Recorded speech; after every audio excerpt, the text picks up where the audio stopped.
Hello and welcome. I'm Christina from AsToldByCanadianImmigrants, and today I am here with Minerva McBean from Dream World Travel, and we are going to talk a lot about immigration today. As you know, that's why you're here anyway.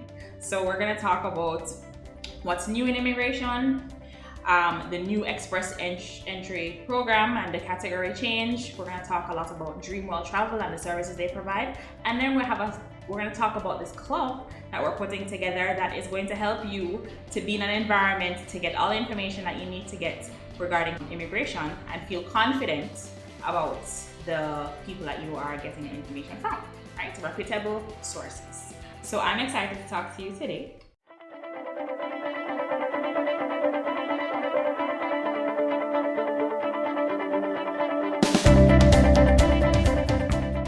But we're here and we're excited. I took the train here. Yeah, I got on the wrong train. I made it. You guys will see a little snippet of that. Public transit in Toronto. That should be an episode one time, right? Yes. Yeah. Okay, cool. All right, so Minerva, before we even get into the immigration system, I think that we should talk about you a little bit. Okay. So Minerva is a licensed immigration consultant. Right. We went to Jamaica in March. Yep. And we spoke a lot about immigration. So I wanted to introduce yourself just a little bit. Tell us a little bit about you. Why did you get into immigration and anything that you felt share worthy? Okay. Thank you, Christina, for having me and for sharing some of this information with all you beautiful people. Yes. So my name is Minerva McBean. I am a regulated Canadian immigration consultant. And I basically got into this based on my own journey coming to Canada. I came to Canada a few years ago as an international student, went through a few immigration options before I became a permanent resident, and now I'm looking towards my citizenship. So, yes. So, some exciting stuff, but majority of our expertise comes from experience that my family went through, friends went through, and I was able to help and guide. They were able to help and guide. And a little bit of knowledge from the Canadian government also. So we create a beautiful package that does enable to help our clients. And I love that. All of us together, me, you, Raymond, yes, Divya, all of us who went to Jamaica even and are giving you these services are immigrants. Who've been through it. She said she's been through a number of a number. That'll be a whole episode one day. Yes. A number of processes. I too explored a number of things because when I came there was no express entry. Right. And we are immigrants who've been through it, done that, got yes. the t-shirt, and now she's licensed. I'm not. But we both use our experience-based knowledge and research. Yes. And we are able to equip you with the how to, what to do, what not to do, because I'm sure we've made many mistakes and waste whole heap of money. A lot. But it's an investment. Absolutely. Yes, no, yes. what I mean on the mistakes, mistakes. Because I was supposed to get my police certificate, I went to the police office. Okay. Don't do that. Right. Don't do that. Yes. All right, cool. What's new in immigration? Update me, please, on what's new. So there's quite a lot that has been happening, especially post-COVID. That happened, right? Yes, that happened. So there are a lot of temporary policies that are in place, one of which, up until the end of this year, which we are suspecting will extend, students are eligible to work beyond their 20 hours. They can work up to their 40 hours, give and take that they're able to balance their studies with their work. Mm-hmm. And the government is testing this so that, if your initial landing in Canada was for study, you should be focused on that, even though you're given the opportunity to work. Mm-hmm. Once they can see that you can balance both, we're seeing that this may become a permanent policy, right? Yeah.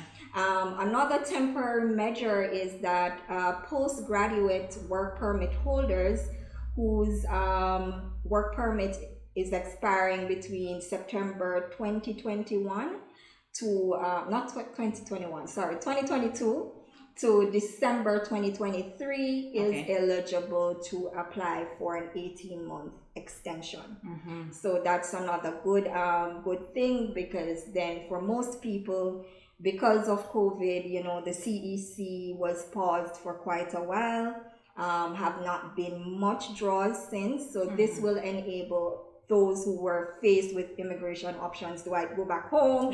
What do I do? They're given the opportunity now to extend their time for another 18 months. And of course, the new express entry. There are many things happening with the express entry. We no longer refer to draws being in your knock position. Right. So it's tier. It's a tier position, and it simply replaces the knock. Wherein, you know, if you're a professional, managerial, supervisory, or skill-based positions, then if you're in one of tier 0 to tier 3, then you may be eligible. And some occupations such as truck drivers, that were previously and not on the express entry, and PSW workers, they are now eligible to apply under the express entry. So they basically expanded it. So they made it available to more people. And then there's the occupation-based draws that is targeting certain occupations such as the healthcare. They are doing that alongside the all-round draws. So some of the draws, I think the past 2 to 3 draws were basically targeted towards healthcare workers. Yes, so those are some of the major changes that has happened in the immigration since. And what I like about the evolution of the immigration system is that when I just started, there was no express entry, right? Which means I had fewer options. And now, fast forward 10 years, not only are there more options, but they're continuously building on those options to make them available to more and more people. Because once upon a time, for express entry, it's more highly skilled, highly educated, and now they're bringing in other skills. So they're still highly skilled, but just other skills. And just to add, for those occupation-based draws, it's more based on experience rather than education. So if you have a lot of experience into that field that they're targeting, then your options, of course, are more, right? Nice. And your chances are higher. Nice. I like that. That sounds exciting, especially for people who are probably tuning in who are who are only just interested in Canada, interested in coming. You don't know how to come. There's a whole heap of options, and I know that sometimes that can be overwhelming. A lot. And so we are going to try and help to bring that overwhelm down for you, and to kind of narrow down. Okay, this is your profile. This is the program that you should go towards, and Minerva is the person to do that for you, right? Yes. So that's what's new. Immigration has changed. It's changing. Even our immigration minister. Oh, right. Don't forget that. So it's no longer Sean Fraser, the Honorable Sean Fraser. It's now the Honorable Mark Miller, and he has he's from Quebec actually, and he has a law background. So. I don't know how to interpret it. So it's changing. He's from Quebec. Quebec almost wants to be its own country. The immigration laws in Quebec is so different. It's so different. It's entirely different. So a lot of changes. Okay. Well, we're hopeful, that we will continue to remain on the path, the good path. Yes. So keeping the things that we like, we know and like in place. Sir, just saying. All right, cool. Dream World Travel. Right. Well, first, before we get into that, I want to touch a little bit deeper into the express entry changes. Right. So we know that now it's category based. Yes. We know that that's all we know. Right. But I want to know, because people are used to, or the ones that already know what express entry is, that you get a certain amount of points. They call some points in the month, and based on how many points you have, then you get called, right? Right. So now with the change in the categories, Are they doing category alongside the old system? Is category replacing the old system? Like, should people be worried? Should they be celebrating? Yeah. Okay, so for those of you who aren't aware what the express entry is, it's actually not an immigration option, but it's an immigration tool that is used to select highly skilled workers to come to Canada, right? That usually entails your education background, your work experience, your language ability, which most of us, even if we are from English speaking country, unfortunately we have to go through that. Yes. And then your age. So with a mixture of that, you are being placed in a pool, and based on your CRS score, then you are selected for an invitation to apply. So for the new express entry, it's more focused on your skilled area. How skilled are you in a particular area? And it's now wider for your options. So for example, previously a NOC position would not enable you to be eligible under the express entry. But a tier 3 position, which takes in some NOC positions, now enables you, such as the truck drivers and the PSW workers. They are now able to apply under the express entry. For anybody who doesn't know what PSW means, personal support worker in healthcare. Right? And people use that interchangeably with caregivers or not practical nursing, but a little bit of nursing does help. Some nurses do come and do those kind of jobs as well. Yeah. Right? So for that, it now enables those who would not have been eligible before to now have a chance to be able to apply through the express entry to come to Canada. And yes, you don't have to be in Canada to apply under the express entry. There is a category for those who are in Canada known as the Canadian Experience class, but you can stay in your own home country and try this, which is called the Federal Skilled Worker option under the express entry. Okay. And I guess with the whole category thing, since they've now included more occupations, even that would have previously not have been eligible. Right. And like now the category thing now helps you to be in a pool with people who are in a similar occupation.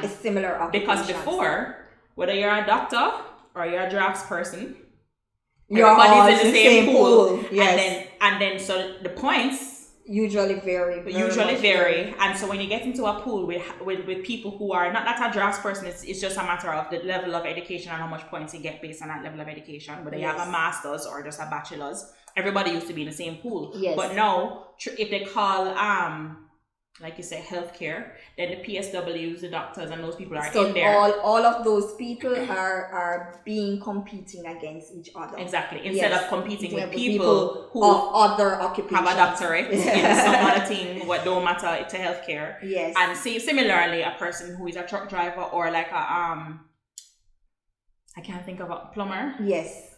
Right? Yes. Yeah.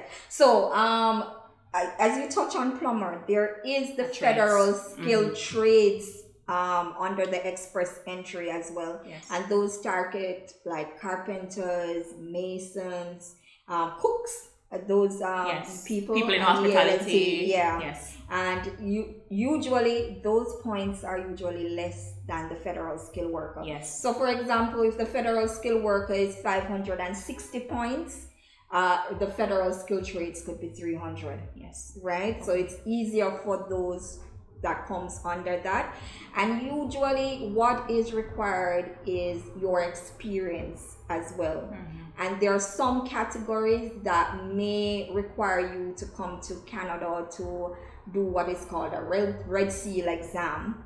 That is a certification that is, it's recognized Canada-wide. Okay. Some provinces have their own, depending on if you're choosing a particular province to go under. Right.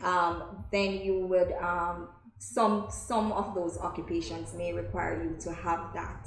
but it's usually either or either, getting Right. the certification or having the experience. Okay. And then they are able to apply under the federal skilled trades program. Okay. Right. Now, if any of this is going over your head, and we are talking too technically, it means that you're probably a step further ahead than you need to be right now. Yes. And I mean, as we go along and as we continue to do these series, we'll pick up where you are. Yes. Right. You just kind of have to join in on that time. And so I'll talk about the club at the end, where you can pick up where you are. I also have a book where I speak about Canadian immigration through my lenses of what I came through, from student to citizen and everything in between.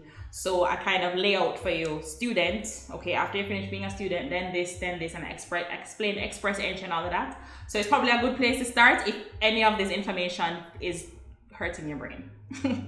So I can share the links and all of that to the book afterwards, but for now, this is for the people who are aware. Because I can see like somebody listening to this and being like, what? What are you talking about? So that was just in case, don't run away. Yes. We have other things that will help you to understand better. And when you get to it, like, oh, I know what I was talking about now. Mm-hmm. All right, cool. So, Dream World Travel.